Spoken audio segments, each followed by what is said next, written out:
માનવ આંખની આંતરિક રચના. આ મોડ્યુલમાં તમે માનવ આંખની આંતરિક રચના અંગે શીખશો. આંખોના કારણે આપણે આ સુંદર દુનિયા જોઈ શકીએ છીએ.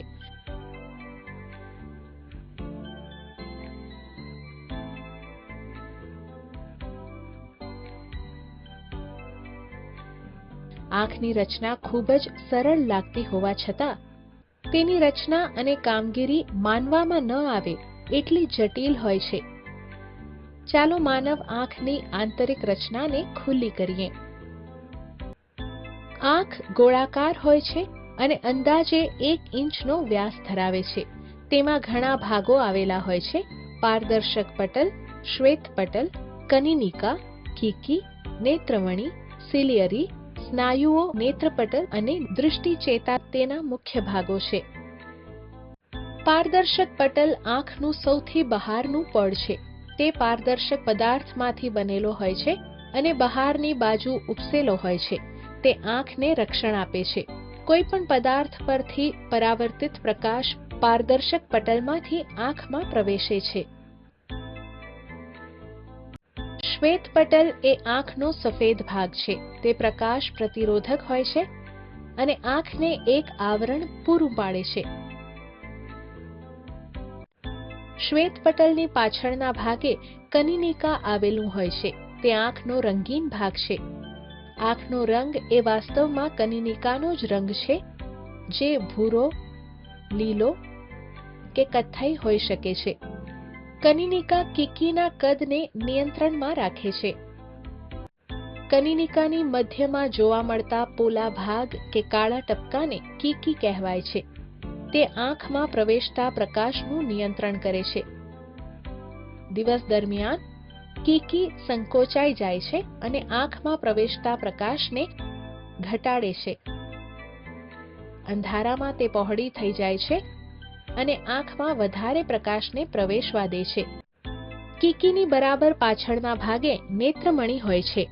તે પારદર્શક હોય છે અને તેનું મુખ્ય કાર્ય નેત્રપટલ પર પ્રકાશના કિરણોને બરાબર પાડવાનું છે. નેત્રમણી અને સાદા કાચમાંથી બનેલા લેન્સ વચ્ચે શું તફાવત હોય છે? નેત્રમણી પોતાની જાડાઈ બદલી શકે છે અને તેના કારણે તેની કેન્દ્ર લંબાઈ પણ બદલાઈ શકે છે. નેત્રમણી પોતાની જાડાઈ બદલી શકે છે. તે વિશેષતાને વ્યવસ્થાપન શક્તિ કહેવાય છે. નેત્રમણીની જાડાઈ શાનાથી બદલાય છે? ચાલો જોઈએ. નેત્રમણીની જાડાઈ સિલિયરી સ્નાયુઓના કારણે બદલાય છે.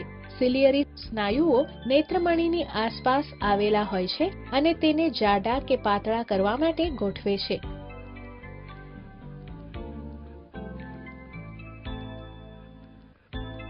વ્યક્તિ જ્યારે નજીકનું જુએ છે ત્યારે નેત્રમણી પહોળો થાય છે અને તેથી તેની કેન્દ્ર લંબાઈ ઘટી જાય છે. વ્યક્તિ જ્યારે દૂરના અંતરની કોઈ વસ્તુ જુએ ત્યારે તેના સિલિયરી સ્નાયુઓનું સહેજ વિસ્તરણ થાય છે. આ કારણે નેત્રમણી સહેજ સંકોચાય છે અને કેન્દ્ર લંબાઈ વધે છે.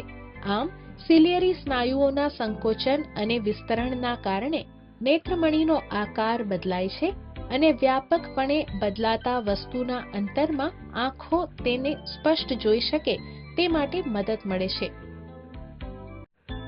નેત્રમણીની પાછળના ભાગે નેત્રપટલ આવેલું હોય છે. નેત્રપટલ નરમ અને પારદર્શક કોષોનું બનેલું હોય છે. તે પડદા તરીકે કામ કરે છે, જેના પર બહારની વસ્તુનું વાસ્તવિક અને વિરોધાભાસી પ્રતિબિંબ રચાય છે. નેત્રપટલ પર રચાતું પ્રતિબિંબ દૃષ્ટિચેતા દ્વારા મગજ સુધી પહોંચે છે. નેત્રપટલ પર વિરોધાભાસી પ્રતિબિંબ રચાતું હોવા છતાં મગજ તેને સીધા પ્રતિબિંબ તરીકે જ જુએ છે. આમ કોઈ પણ પદાર્થ પરથી પરાવર્તિત પ્રકાશ પારદર્શક પટલ અને કીકીના માધ્યમથી આંખમાં પ્રવેશે છે. નેત્રમણી પ્રકાશના કિરણોને ફોકસ કરી નેત્રપટલ પર સીધું અને વિરોધાભાસી પ્રતિબિંબ રચે છે અને નેત્રપટલ તે પ્રતિબિંબને દૃષ્ટિચેતાની મદદથી મગજ સુધી પહોંચાડે છે. મગજ તે પ્રતિબિંબને જુએ છે, જેથી આપણે સામેની વસ્તુને જોઈ શકીએ છીએ. આશા છે કે તમે આંખના વિવિધ ભાગો આપણે જોઈ શકીએ તે માટે કેવી રીતે કાર્ય કરે છે તે સમજી ગયા છો. આ મોડ્યુલમાં તમે શીખ્યા કે આંખોની મદદથી આપણે આ સુંદર દુનિયા જોઈ શકીએ છીએ. આંખમાં ઘણા ભાગો આવેલા હોય છે. પારદર્શક પટલ, શ્વેત પટલ, કનિનિકા, કીકી, નેત્રમણી, સિલિયરી, સ્નાયુઓ, નેત્રપટલ અને દૃષ્ટિચેતા તેના મુખ્ય ભાગો છે. કોઈ પણ પદાર્થ પરથી પરાવર્તિત પ્રકાશ પારદર્શક પટલ અને કીકીની મદદથી આંખમાં પ્રવેશે છે.